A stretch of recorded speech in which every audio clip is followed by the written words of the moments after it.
De Nederlandse F-16 verdwijnt bij de Koninklijke Luchtmacht. En daarmee is een einde komen aan een tijdrek. Ja, dat is natuurlijk altijd wel een beetje tweeledig. Aan de ene kant mooi dat er wat neus voor in de plak komt. Maar ja, aan de andere kant is het toch wel schande om zo'n mooi ding net weg te zien.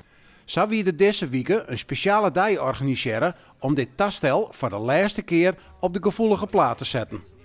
Op uitnodiging van de luchtmacht hier, vliegbasis Vokel, om 2 speciaal uitgedorste F-16's in hun nadagen op de foto te mogen zetten. En dan gaan ze woensdag en donderdag wordt er niet gevlogen met de F-16 en dan hopen ze vrijdag de allerlaatste afscheidsvlucht te gaan maken. Voor de laatste roemvlucht stieren een soort mensen klaar om dit te onschorgen.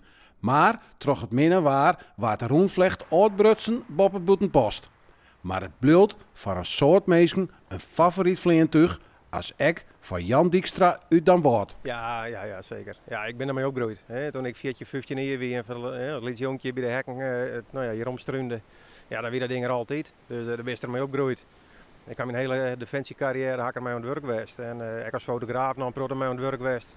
Ik had er 2 keer in zitten. En dat had wel een plakje in mijn hart. Maar die F-16, die lijn, dat geloerd, dat zit het net voor het matchen helaas.